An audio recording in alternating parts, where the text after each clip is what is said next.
Good afternoon. Please take your seat here in the room and welcome everyone also online. And welcome to this first parallel session during the World Circular Economy Forum 2024.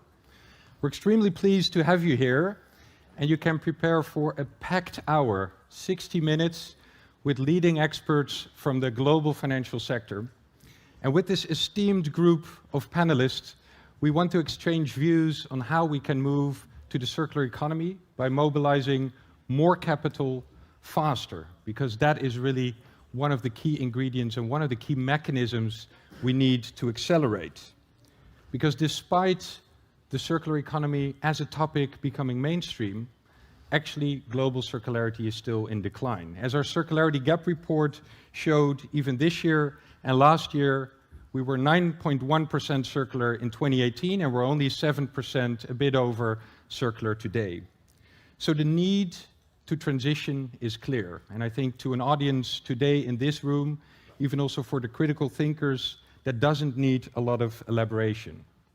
What does need elaboration, and we've seen that also in the plenary kickoff just now, is how we move from the why to the how to the what. How can we really move to on-the-ground action? So that's really what we want to work on today. And for those of you that have been with the World Circular Economy Forum last year in Helsinki, you will know that the role of finance became a more important topic. And today, actually, we'll welcome our panel on stage in a brief moment. We have worked over the last year to quite an extent on this topic. And we want to take stock and look back over the past year and see what has been tangible action. Because this group, senior representatives from multilateral development banks across the globe, have worked and actually are presenting during the World Circular Economy Forum their vision, a shared vision for the circular economy, looking at mechanisms, overcoming challenges and addressing linear risk. For example, putting a price to pollution, but also taking stock of the inherent risks of new, novel technologies that are really needed to put the circular economy at pace. So we're going to look at that, but maybe first introduce myself. My name is Mark de Wit. I'm Managing Director with Circular Economy Consulting. Circular Economy works with cities, with businesses, with national governments to accelerate this transition. And we're really pleased that the group today and the discussion today actually couldn't be a better example of what we like to work on. Namely, starting from a fact base, aligning on definitions, but then very quickly moving to where the action is. And I'm really pleased today to be hosting this together with my colleague, Marvin Nesek. Marvin, you have been working with this group over the past year. Can you maybe tell the audience what you have been working on? Yes, sure. Thank you, Mark, and also a warm welcome from my side, of course. Last year we were already on stage, actually, and we also discussed how finance can unlock the circular economy. And since then, actually, a lot has happened, and we established this working group with the multilateral development banks from the entire globe, from Africa to Asia, Latin America. And now we are already one step further. But maybe just briefly also for the audience online, maybe, or not the non-finance nerds. So what are actually multilateral development banks? They are public financial institutions, and it's important to understand that they're established by states, and which are also their shareholders. And I think what really makes them special in a way is that they put development over maximizing profit as their main goal. And that means just development for the people, economic development, and increasingly so also sustainable development and circular development. So we as Circular Economy, we were also asked to support the secretariat of that informal working group of the MDBs. But how do you start with a group like that? Where do you have to start? And I think if you now walk over the World Circular Economy Forum, you will also realize that whoever you speak to, that everybody has a bit of a different understanding what the circular economy actually means. So that was also a starting point for us as a group. So we decided that we should really try to create a shared understanding of the circular economy, but also establish what the MDBs actually mean or can mean for the circular economy. We will hear a bit more about this in a bit, but what's also important to realize is that the public financial sector cannot do it alone, and the MDBs cannot do it alone. We also need the private sector. We need the banks to move more capital to the transition. And in the second section of our session today, we will also have representatives of the UNEP FI, Finance Initiative Task Force for the private sector, and we will also have some specific examples how public and private sector can actually work together. But now, let's learn and also maybe shape a global vision for circular finance. And yeah, it's actually pretty special for the first time to really have these MDBs on stage to discuss the circular economy specifically. And yeah, with that, let me welcome on stage Alhamdou Dorsoma from the African Development Bank, Division Manager for Climate Change and Green Growth.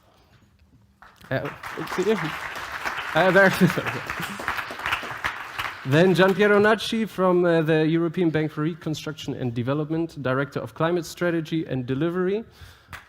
Yes, thank you. Nicola Pochettino, Director of Environment and Natural Resources Department at the European Investment Bank. Milagros Rivas, Managing Director, Advisory Service at Inter-American Development Bank Invest.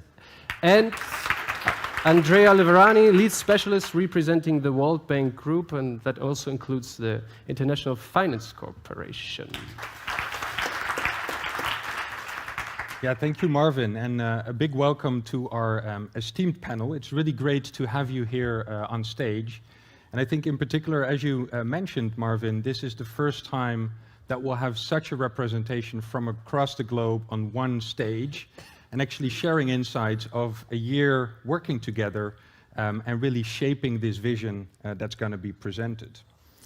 So let me turn to our first panelist, Nicola Pochettino. You are representing, of course, the European Investment Bank, but not only that, you're also the Secretary of the Multilateral Development Bank Circular Economy Working Group, basically the group that has been creating this vision. And I think it may be an obvious question to you, Nicola, starting with that, but can you tell the audience why did you, with all of these MDBs, find the need to work together, and what have you been able to reach over that past year? Yeah, sure. Thank you very much, Mark, for inviting all of us here, and thank you for the question. Actually, I want to connect to what Marvin was saying before. The role of MDBs is the role of public banks that needs to use at best public money and prioritize the investment where the market is failing. So we realized during the years, and we formalized it last year on the side of the World Circular Economy Forum in Helsinki, this working group where we decided to put our strengths together and try to navigate this very complex field, which is circular economy. I want also to add that this is not a field very well defined and mature. We are in its formative time, and therefore we thought that together the Multilateral Development Bank could act and try to shape at best with their action the course of events when it comes to circular economy. You might often associate the circular economy with climate and environment. That's absolutely correct. However, that's not everything that defines circular economy. Circular economy is about an efficient use of resources, and we have started to see companies that become circular because it's good for their business. So one of the areas that we want to explore beyond climate and environment is also the viability of the business model of circularity, and observe the market developments and the changes in regulation or the need for regulation. Now, what did this working group do so far? Well, I think for coming from very different backgrounds, different geographies, different type of clients, different policies and processes, I think we went quite far, and we are proud to issue today, to launch today, our shared vision on circular economy. This shows our common understanding and it's a platform. It's to launch our future engagement on the field. It will not be everything we are going to do from now on, and it is not the only document that we have been able to agree upon. We have analyzed together sectors. We have analyzed business model. We started also through different working groups. Also started to work on metrics. But what we're saying today is can be summarized in few items. If you allow me, I'll put them together. The first is that we engage to strengthen our internal capacity. We build teams that are knowledgeable about circular economy. The second, we want to work together to explore methodologies to analyze the circular economy businesses. We want to have metrics, potentially in the future even KPIs. We want to also include consideration of resource efficiency on circular economy in our business to the extent possible and make an effort to increase those aspects. And last but not least, we want to share all our knowledge, the knowledge we built over the years and we're constantly building on circular economy. We want to share it with our counterparts, be it in the private sector, being civil society, NGOs, and of course with governments and public entities. There will be other works to be done with the working group, but maybe I'll follow up later. Thank you. Thank you, Nicola, and it's great to hear that you also see the shared vision as a platform to launch a future collaboration. Alhamdu from the African Development Bank, you also earlier in the opening plenary said that you want to see circularity being mainstreamed, which I think is a very strong statement. I have a question. So the shared vision that Nicola just also mentioned already specifically talks about the importance of a just and inclusive transition. Why does this need to be highlighted, and what does it mean exactly? Okay, thank you very much. First of all, let me indicate that the African Development Bank is fully committed to this shared vision on circular economy by the MDBs. We are part of the joint working group on circular economy.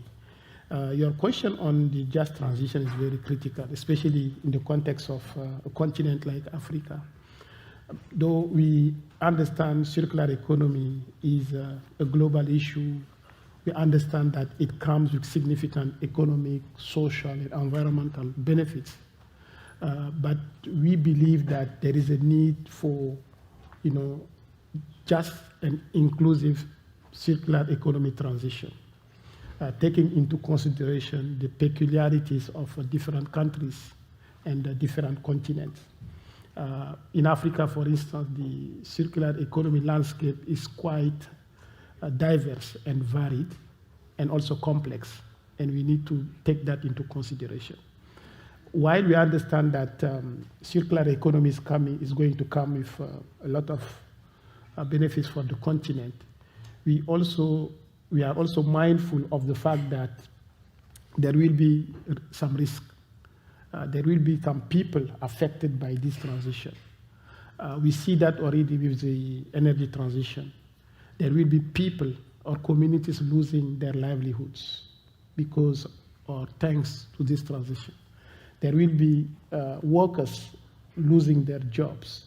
So at some point, I believe there might be a process of getting those communities, those workers, getting on board on this transition, meaning that we will need to upskill or reskill people to get them ready to navigate the circular economy challenges. So I think that's where we believe that the just aspect of this transition needs to be highlighted because there will be implications, risk, and costs that we need to bear in mind.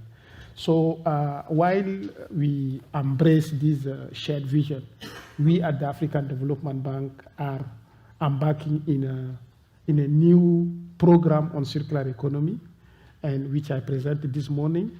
But we also make sure that this program takes into consideration the different, aspects of the society, the different players. when we address the needs of the policymakers, what do we need? So we started providing policymakers with the right policy incentives they need. For instance, currently we are working with 5 countries to develop their circular economy roadmaps. And these roadmaps are different from a country to another. We have countries like Benin, Chad, Cameroon, Ethiopia, Uganda, with different needs, different priorities. We are also working with businesses and private companies on a business incubation program. And again, here we have identified 30 different companies, small companies, that have different technologies, different needs, different priorities. In Ghana, you have different situation. Maybe the focus will be on e-waste. In Rwanda, you have a different situation, and also in Cote d'Ivoire. And finally, we are also glad that the issue around matrix, collaboration, are very strong on this shared vision, because we need to have a common understanding of how we measure circular economy, and what are the common principles we need to follow as multilateral development banks when it comes to addressing the issue of circular economy. So I think we are really keen to make sure that the just aspect of the transition has to be highlighted in this shared vision that we are all working towards having. Thank you. Thanks a lot, Alhamdou. And I think it's really critical what you put forward in terms of putting people-centric to this circular economy change. But I also liked your remark on looking at the specific context. So always look at the specific context either of a country, either of a community, and also making sure that people are skilled, upskilled perhaps, reskilled perhaps, in terms of having the right qualifications to be able to be a part of this transition rather than to be left out.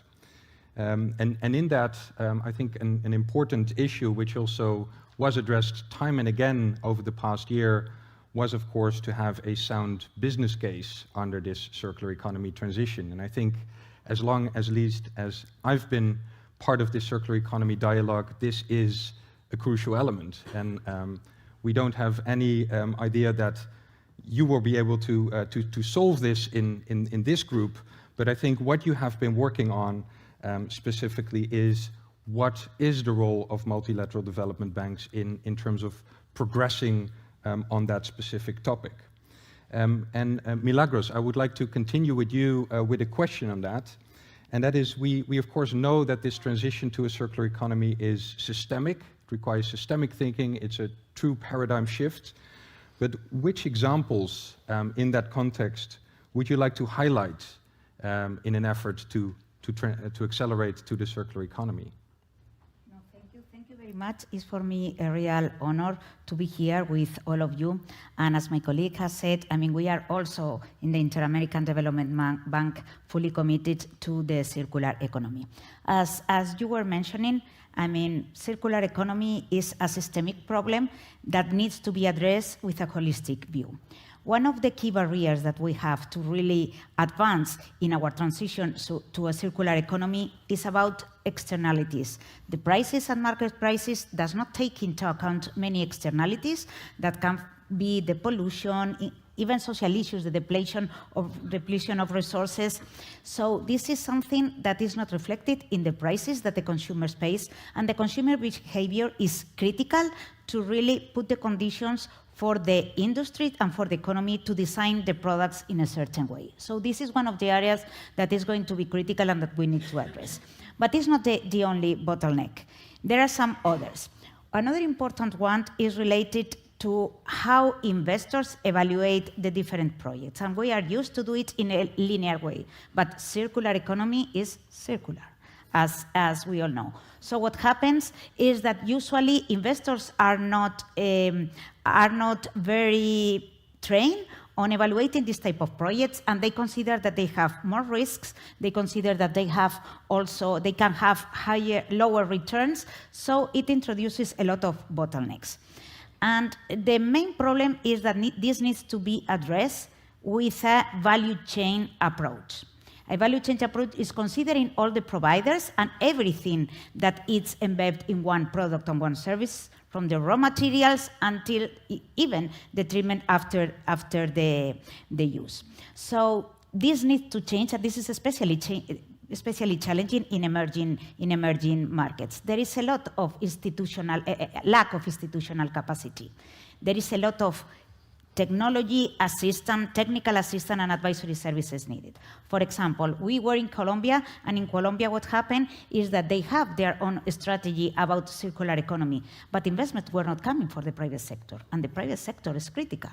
So what we did an advisory project with the associations of banks defining what is circular economy, how we can evaluate projects, etc. What resulted is that several banks launched specific lines and bonds for circular economy. Another barrier is policy. I mean, policy is a key element, and governments need to put the right regulations to really incentivize this type of circular economy projects and solutions. There are many examples, like, for example, the extended producer responsibility, where regulations where they establish or put the responsibility over the whole value chains and the whole life cycle of the product of the services into the producer. This has been put in place and also has a lot of successes. And another one, the last one, but it's not it's another important one, is it's financing. We need to attract investors to really put the money. We, as development banks, can play a very, very important role. Why? Because we can provide technical assistance to create those projects. We need to create the projects to make them bankable, and we also can provide specific financial instruments that can de-risk those investments. Like, for example, blended finance, specific bonds, some types of guarantee, performance-based incentives. So just to finalize, I think that yes, it's a systemic problem or challenge, and we need to work all together offering holistic solutions. We did it with one example, that it was a project called Sin Desperdicio in Spanish, and no waste, and it was focused on, or the objective was to reduce food loss and waste. And it was a platform where we put together in different countries in Latin America all the different actors and stakeholders, the government, the producer, the financiers, the academia, to really create this enabling environment, and it's giving very good results. So collaboration is key. Thank you so much, Milagros. I mean, I love to hear that, of course, also having a holistic view, really taking the whole value chain into consideration. That's, yeah, it's good to hear that that's really considered. Also mentioning the externalities and that there's a lot of costs to society and environment that are actually not priced in, and that can create quite some problems or maybe barriers. And that leads me actually to a question to Andrea, representing the World Bank. Andrea, so we heard it already a bit from focusing on the private sector, and later on we will dive deeper into the private sector, but what is in your view really the biggest barriers and also the needs right now, especially for the private sector? Thanks Marvin, and great to be here. Thanks a lot for the invitation. Yeah, I think some of my colleagues have already touched upon it. When I joined the circular economy kind of bubble, this debate, it was clear to everybody that most of the finance for the transition was going to come from the private sector, and still it is the case today. But I think there is a growing realization that without the support of public actors towards removing some of the barriers that the private sector faces today, that is not going to happen. There is no shortage of money on global financial markets to be put into viable projects and investments. But obviously, if circular economy business models overall, on average, were viable and bankable, that money would probably flow. So one can ask the question of why finance is not flowing to the circular economy. And I think there's been at least a couple of important studies in that sense, looking at financial actors. I think circular economy was involved in one of those, and the conclusions are very clear. But if you summarize them, essentially, they boil down to the fact that circular economy business models are new. Investors or banks specifically are not tooled to understand them or to account for them. And they see too many risks. And that's certainly a barrier. So I think raising awareness within the financial system about what circular economy business model is would help. But that still does not make for a bankable project. A bankable project is one that responds to certain criteria of risk-profit considerations. And as Milagros said, the economics of linearity today makes for circular business model typically to be more expensive. Virgin materials are typically less expensive than secondary materials, recycled or not. That is because of certain policies that have been implemented for centuries. Today in Europe at least, but not only Europe, in important economies like China, we have a new generation of regulatory tools that are coming online that also create markets. But in Europe, personally, we see already a generational agenda of regulatory alignment. A number of the type of regulation that are coming out from Brussels will need to be articulated in national legislation, and national legislation will need to make them square with other type of regulation. We know that there are already regulatory conflicts arising in terms of food waste. There are safety regulations conflicting with content requirements for construction and demolition waste. There are already conflicts between biodiversity management, natural resource management, and the utilization of certain natural resources for energy generation, for instance. So this is not something that is going to be tricky, but without using those tools to create markets, then the private sector will have a barrier. Let me just conclude to chime with what my colleague from the African Development Bank said. Skills is a barrier, and you have to wonder whether today, if you see a future of the transport sector moving towards a certain direction, we have the skills. I think in Europe, the skills are lacking, but there are systems to produce those type of skills. Once that type of demand is articulated on other economic geographies, then you see the potential for displacement, unless the actors like multilateral development banks accompany that type of change. So it's very important to understand the benefits, but also the repercussions of what this is going to have in economies outside Europe, the United States, etc. Thanks. Thanks, Andrea. And I mean, I love to hear that you also say there is actually no shortage of money. And I mean, you touched on it already, but I would like just to dive a bit deeper, because the vision specifically says targeted policy and fiscal reforms are needed to create fair competition between circular and linear products. So in your eyes, what is really meant by that? What are the specific policy and fiscal reforms which you would now prioritize? I know you also were co-author or lead author of the Squaring the Circle report, and that already touches on it, but maybe just what is the first step? In terms of fiscal reforms, properly fiscal reform, there are three buckets. The most elementary one is something that governments should already do, and it has to do with taxing waste more. And I'm not even talking about taxing the externalities of waste. I'm talking about waste. So municipal waste, industrial waste, hazardous waste. I'm not even talking about taxing the externalities associated with waste. I'm talking about taxing the services, the cost of the land utilized, the cost of... It's majorly undertaxed. If you look at landfilling taxes in Europe, they go from, today, I think, 130 euros a ton to 0. So a landfilling tax of 0 means that the land used costs 0, and probably also some of the associated investments are not actually taxed. If you look at, so this is an area where actually it needs, if we don't properly account for the cost of waste, it's difficult to have circularity. That's one.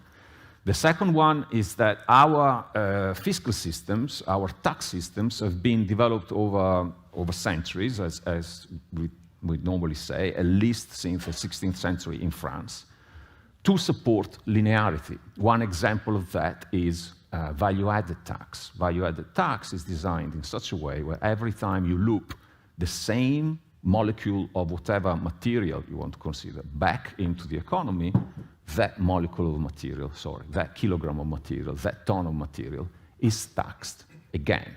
So that is not an incentive for circularity. Think of imports.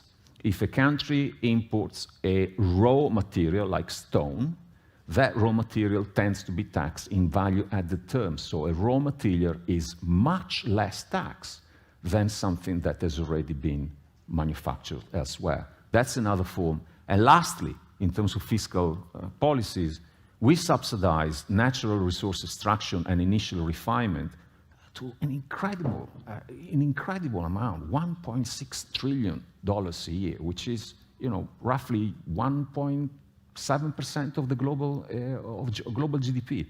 1.7% of global GDP. It's an incredible amount. Goes towards subsidizing linearity. It's very difficult to get away from linearity and compete against linearity when the fiscal incentives are so skewed in that way. Thanks. Andrea, thanks a lot for that elaboration. I have one, there's an applause. Fantastic. Just one brief follow-up question on that last point you made, and that is, what is the mechanism of your bank, the World Bank, and also the MDBs to influence the process of policy making in specific nation states? How does that look in practice? So I think in general, as MDBs, we have the same tools. And I believe, and I'm sure that my colleagues share it, that our major role is exactly to influence rather than to finance. We finance to influence, because even if we put all our combined weight in financial terms together, we remain a tiny little sliver of global financial flows. So in terms of actual weight, financial weight, we are not that powerful. But typically, we provide advisory services to governments and the private sector, and so we can convince or get into a conversation with the government that, for instance, it's in their interest to start moving taxation away from labor, so taxing employment a little bit less, and start taxing certain resources that they find difficult to access, for instance, a little bit more, because that would eventually skew the economies to be more efficient towards the utilization of the resources. So that's a typical dialogue. We typically do that through technical assistance, different type of tools. But then when we engage in finance, then we can discuss enter into conversations about how they structure their project of their program of expenditures. Thinking about the energy sector, that was certainly the case when the climate agenda started becoming important, and I think we succeeded in having those conversations and moving towards certain type of energy production than others. I think this is going to be certainly an agenda for the future, but this is important.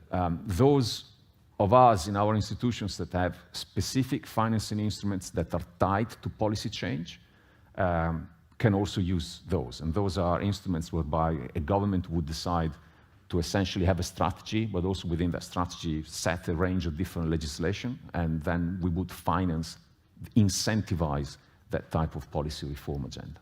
Thanks. Thank you so much for that answer. And I think that's a great segue also into our last panelist, Gianpiero Nacci. You're representing the European Bank for Reconstruction and Development. And the question I have for you, and we've heard that I think from many speakers here, that you also engage in advisory services for specific projects. Could you explain and give us a bit of a sense of what that is in actual practice?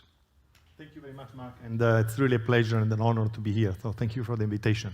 I'll actually link probably a lot with what Andrea just mentioned before. Let me first say, though, that perhaps the MDB working group is new, but as you can see, the experience has been there for quite some time. So the EBRD, we've been financing circular economy, has been part of our value proposition for over a decade. And these days we finance indicatively 350 million euro per annum. It's about 5 to 8% of our total volume of green finance. So not enough, but ultimately though, it gives a signal to the market. Going back to your question and what also Andrea mentioned before, certainly we operate across multiple levels. I would identify perhaps 3 levels. One is the policy level, then the capacity building, then the project level. Let me start from the policy. At EBRD, I think we've been given up a bit with major sectoral reforms. It takes forever, and the moment these are completed, it's too late, and the market has already moved on. So we try to work more opportunistically to try to identify critical bottlenecks, and with the idea to identify the type of solutions that gives clear market signal, clear price signal and policy signals to the market. A couple of examples. We have recently supported the government of Turkey to prepare and launch low carbon pathways for 4 industrial sectors, steel, cement, aluminum, and fertilizers that are going to be affected by the CBAM. So we're using that initiative to connect with the local players, the project developers, but also crucial with the financial sector, and identify which solutions, which technologies are needed to decarbonize the industry according to the national plans. No surprise, circular economy plays a big role in all these 4 sectors, and through this engagement to identify the type of solutions needed, including the policy bottlenecks. So in the case of Turkey, there is an issue for end-of-waste criteria, but there is also an issue when it comes to the incentives associated to valuable material, which is still very much focused on collection, so the incentives is on collection volumes rather than on the valuable products that can be recycled. Another example is similar, is the work we are doing with the FAO, the UN Food Agency, on NDC implementation in the agricultural sector in Uzbekistan and Serbia.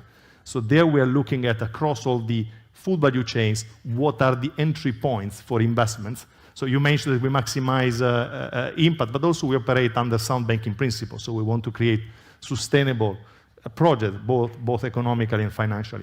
So in that context, it's not only about farming practices that reduce the needs for inputs, but it's also how you can, for example, improve the logistics, the cold supply chains that are responsible for a large chunk of food waste. Then moving to the capacity building, I'd like to mention one example, which is the work with cities. Cities, provide a platform for integrated solutions for circular economy.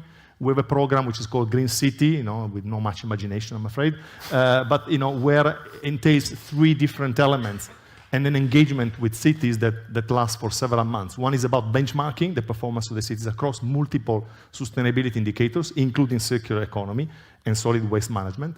But then there is the identification of both policy interventions that can address at the city level, within the remit of city council authorities and let's say, capability, the policy intervention that can unlock private investments, and then there is indeed the identification of a string of investment potential that can be financed by MDBs, but also by the private sector. The last, maybe couple of examples on the project level, we've been supporting, as many organizations, our clients with resource efficiency audits for many years.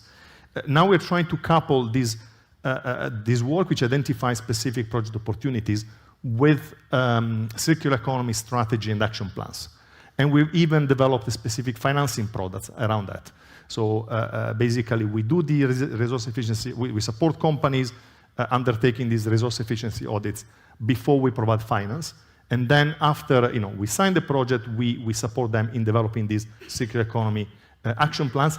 And we have partnered with the Global Environmental Facility to co-finance together these investments. So the GEF provides a parallel loan, and the interest rate of these loans goes down upon delivery of certain milestones. So the moment a company invests in a circular economy technology, then there is a rebate on the discount on the interest rate, and likewise when they finalize and publish and endorse the circular economy strategy for the whole company.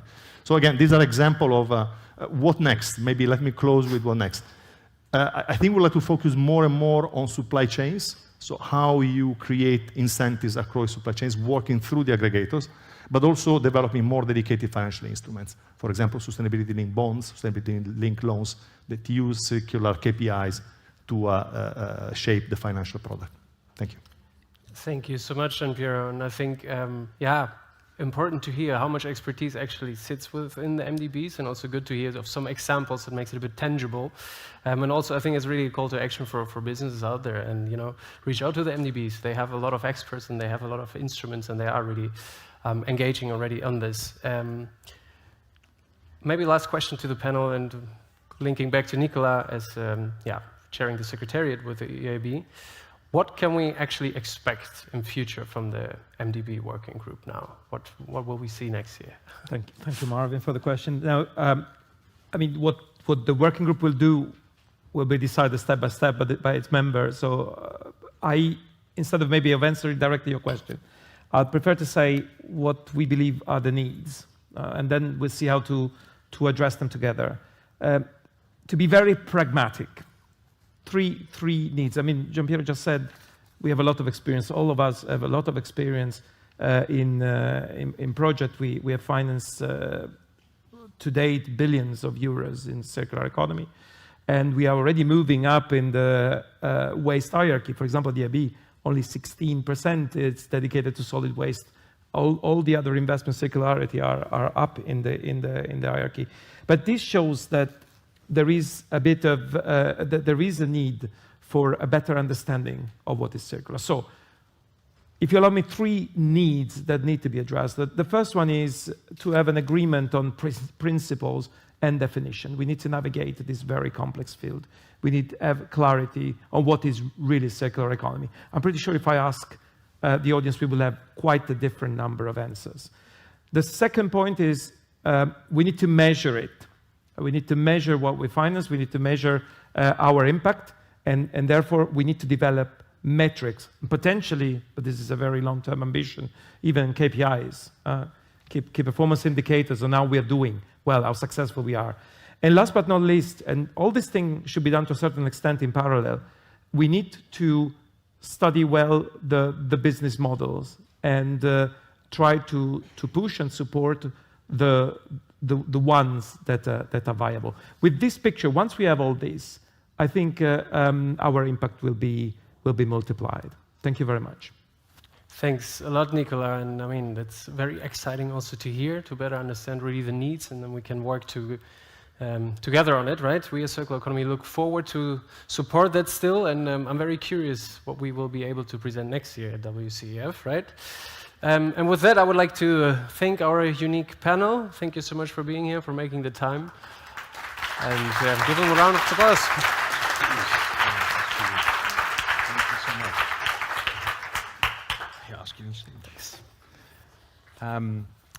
And as we're transitioning from this great story from the MDBs, let me welcome on stage Solange Rushop and Yeli Banga. Solange is Chief Sustainability Officer at ABN AMRO Bank, and Yeli Banga is Executive Board Member at InvestNL. Really pleased to have two Dutch leaders also on stage. It was mentioned also by the Minister in the plenary session that there is quite a lot of activity in the Netherlands on this topic, so really pleased to have you here. Also making the transition a bit from the public sector to the private sector, because I think one interesting insight is also how much is the investment currently going into circular economy, but also needed going forward. And surely the private sector also plays a key role in that. So Solange, if I can address you first. You're not only representing your role at ABN AMRO Bank, so at a private institution today, but also you have a role in the United Nations Environment Programme, specifically the Finance Initiative. So how are these views that we've heard today aligning to this initiative and your role in that? Yeah, thank you, Mark. And let me first say a real thank you for having me here and the opportunity to speak here and to represent indeed the financial sector, the private sector in this debate. And what we're doing is we're indeed participating in the Nexus task force of the UNEP FI program in there, where we really want to showcase the contribution of the circular economy in relation to mitigating climate change, biodiversity, nature degradation, as well as a number of social themes.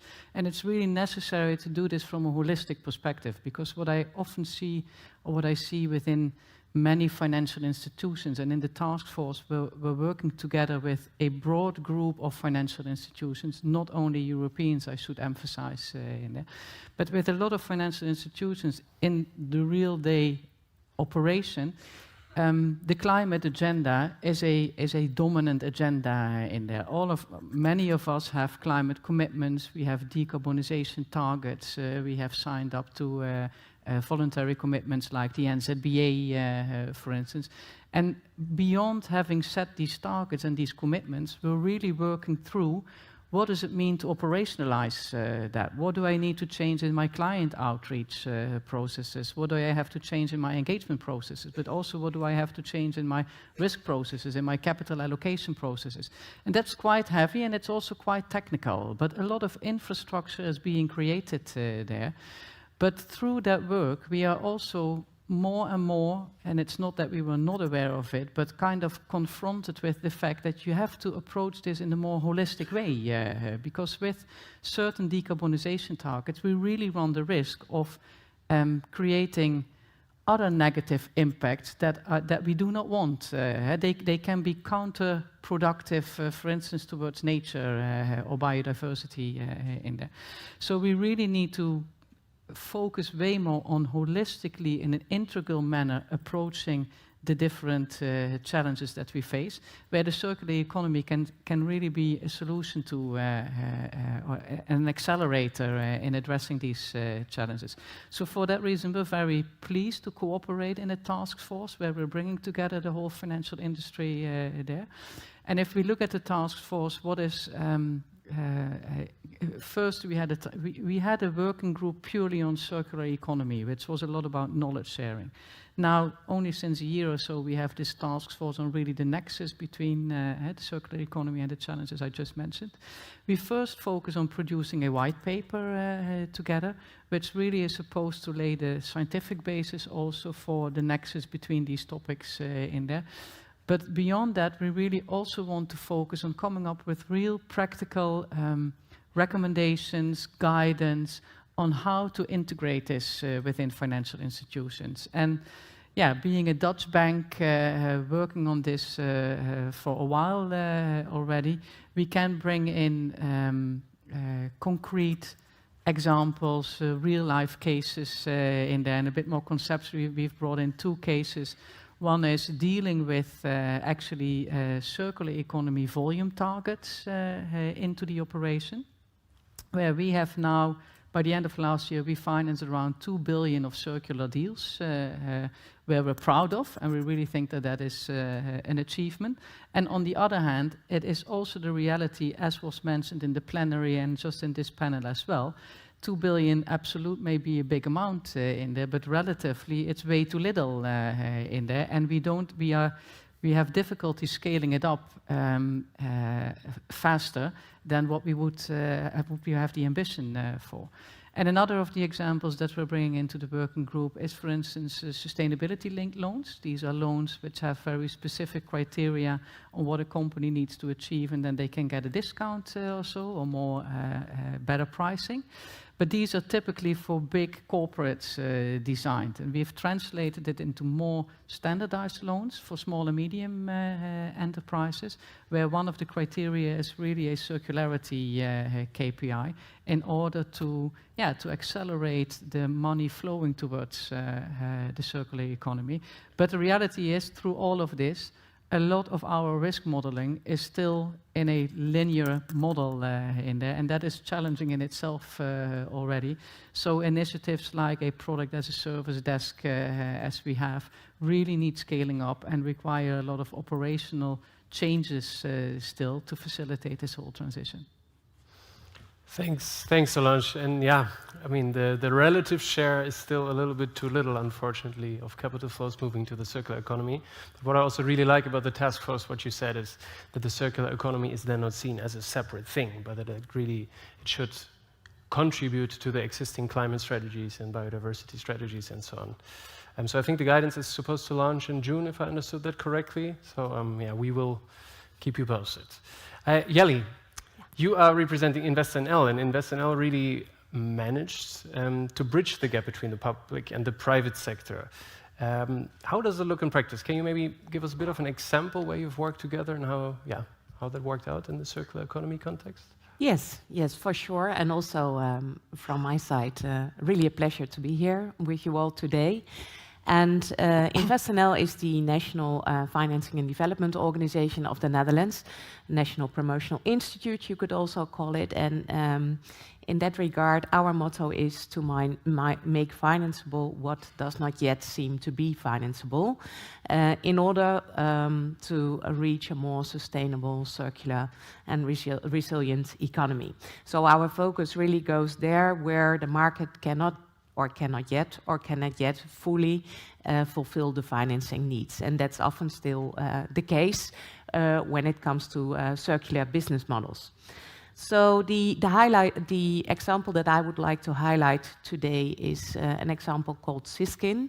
It stands for circular skin, and it's actually a facade as a service concept. So what we are working on right now is that we work on a facade for a building and try to make this in a circular concept in order for it to be adaptable, reusable, and for it to maintain its value over the longer term. Now, and I think there's a couple of things to mention there in terms of what are key elements in such a process. And I think one of the elements Milagros also mentioned just now is that it's super important to work from a value chain perspective. So what we did is that we worked with all the participants in the value chain, the suppliers, the builders, the asset owners, the renters, for this particular building, which is, by the way, at the Technical University in Delft. And we worked in this consortium to jointly assess the opportunities and risks in the concept. And that's, I think, really key to do that with the whole value chain together and not in a siloed approach per phase of the project or per institution. So we jointly made a thorough assessment of the opportunities and risks involved in this particular project, and with that overview, jointly approached the financing sector, so the financing ecosystem, to really build a bridge between what are then the overall opportunities and risks and how does that fit with the different financial players and their specific impact, risk, return approaches. So in that sense, I would say two key lessons in this process. Take this value chain perspective when it comes to opportunities and risks assessment, and also take that as the starting point to really start the financing side of things and work really with a financing ecosystem.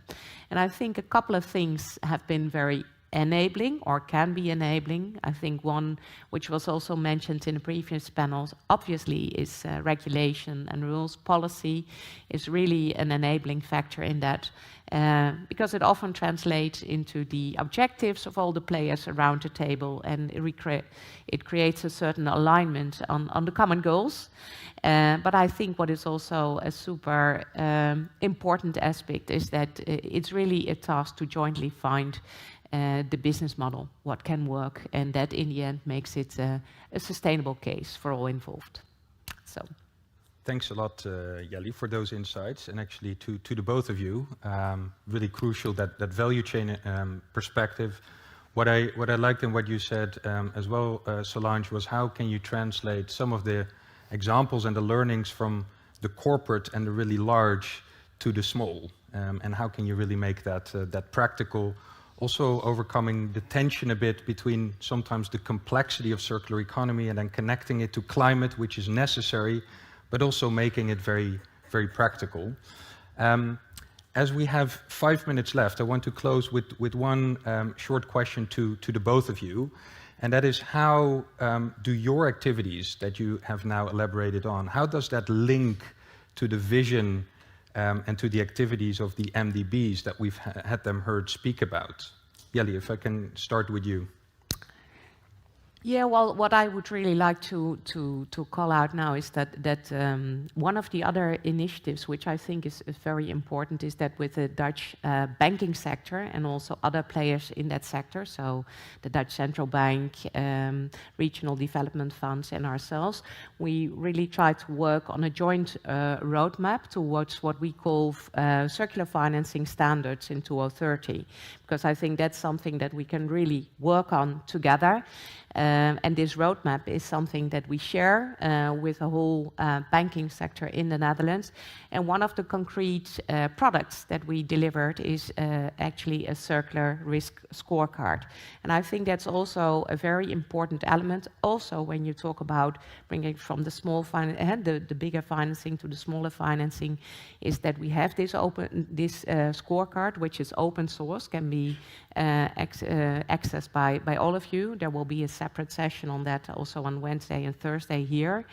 And it's super important that we all start to use it, because with that we build experience, we build data, and with that we get a much more better understanding of how linear risks and circular risks differ from one another, and how we can appreciate that differently. So I think that's also a very important step, and I would encourage every financial player to really start using that, because then we jointly build our knowledge. Thanks, Jelly. Yeah. That's great. Where I obviously agree with and align to, as we're part of the same initiative development in there. But I would also really like to emphasize again the case for the public sector and the private sector to really join forces. I really think blended finance is an instrument that is necessary and needed to scale up in this transition in there.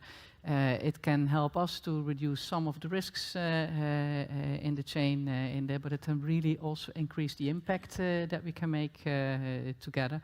And in that context, and it's said multiple times this morning as well, setting global standards, creating a global level playing field, making sure that we have clear regulation, clear norms, but also really true pricing coming in will really enable us together to change to a more circular system instead of the linear system we're currently functioning in. And with that, we can really finance really in the chain, manage the risks, increase the impacts that we achieve together in a just way. Because I also really want to emphasize that point. This transition only happens if it's really done in a just and an appropriate manner. Great. Well, thank you so much for bringing also the private sector perspective to this session today. So please give them a round of applause.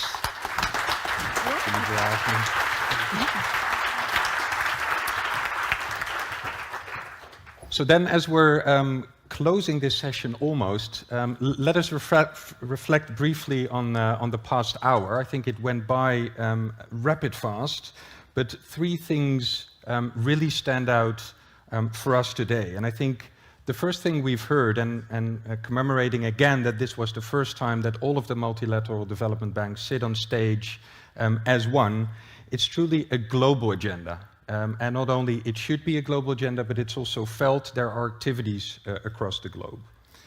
And I think the other thing, and we just had a lot of conversation about that, it is also an integral solution to the triple challenge of biodiversity, of pollution, of climate change. And yes, it's complex, but it needs to be that holistic vision going forward.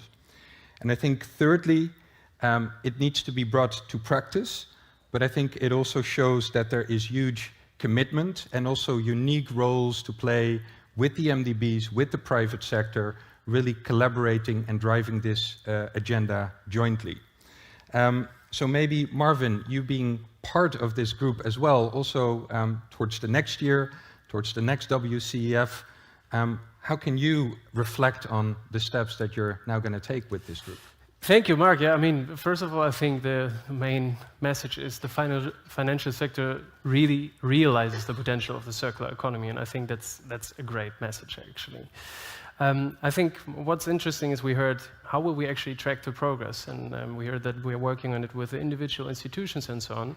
But we also, as Circular Economy, we're currently discovering a Circularity Gap Report for finance. I mean, we are known also for tracking the global state of circularity, but we also aim to do this for finance. So if you want to contribute and learn about that, please reach out. We will really try to there understand the capital flows globally and also demonstrate basically the impact of linear risks. So reach out. But yeah, the future of the working group, we heard the needs are clear. We will together discover how to move forward, and I'm sure that at the next WCEF we will have interesting takeaways. Important for you, of course, is to know where to find that actual shared vision. So the shared vision will be released in press releases by the participating multilateral development banks, and you can also find it on Circular Economy's social media channels. And I think that's it. So thanks again to all the speakers. Thanks to the participants here, and I guess let's make the world a bit more circular together, right? Thank you. Thank you.